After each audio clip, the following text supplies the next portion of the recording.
ತೆಗೆದುಕೊಳ್ಳೋದು ಬೇಡ ಅನ್ನೋದು ಕಾಂಗ್ರೆಸ್ನ ನಾಯಕರ ಲೆಕ್ಕಾಚಾರ. ಆ ಕಾರಣದಿಂದ ಹೈಕಮಾಂಡ್ ಮಟ್ಟದಲ್ಲಿ ಇದು ತೀರ್ಮಾನ ಆಗಲಿ. 3 ಹಂತದಲ್ಲಿ ನಿಗಮ ಮಂಡಳಿಗಳಿಗೆ ನೇಮಕ ಮಾಡುವಂತ ಲೆಕ್ಕಾಚಾರದಲ್ಲಿ ಕಾಂಗ್ರೆಸ್ನ ನಾಯಕರಿದ್ದಾರೆ. ಆಕಾಂಕ್ಷಿಗಳ ಪಟ್ಟಿ ದೊಡ್ಡದಿದೆ.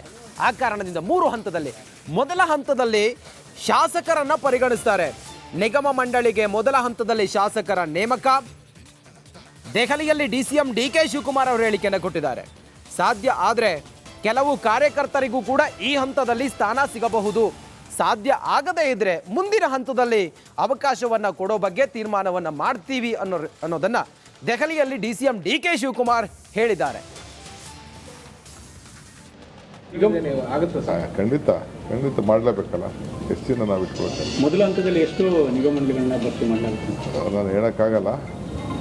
ಒಟ್ಟೊಳಗೆ ಹೆಚ್ಚು ಕಮ್ಮಿ ಶಾಸಕರದ್ದು ಫಸ್ಟ್ ಲಿಸ್ಟ್ ಮುಗಿಸ್ತೀವಿ.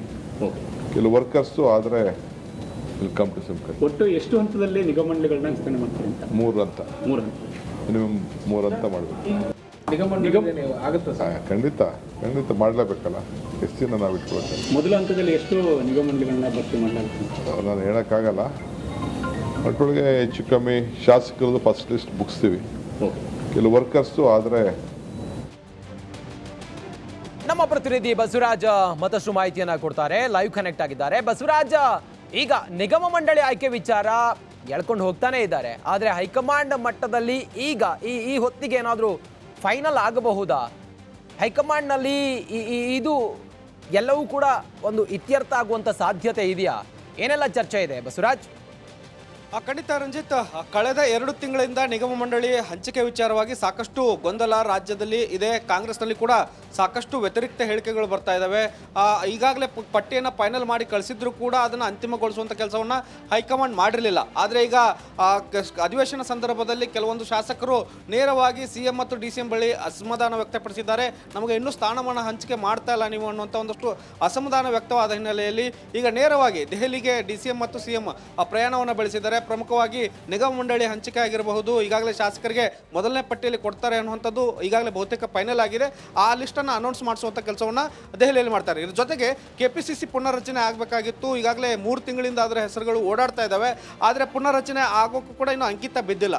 ಈಗಾಗಲೇ ಕೆಲವೊಂದಷ್ಟು ಆಕಾಂಕ್ಷಿಗಳು ಕೂಡ ಕಾಯ್ಕೊಂಡು ಕೂತಿದ್ದಾರೆ. ನಮಗೆ ಸ್ಥಾನಮಾನ ಪಕ್ಷದ ಮಟ್ಟದಲ್ಲಿ ಸಿಗಬಹುದು ಅನ್ನುವಂಥ ನಿಟ್ಟಿನಲ್ಲಿ.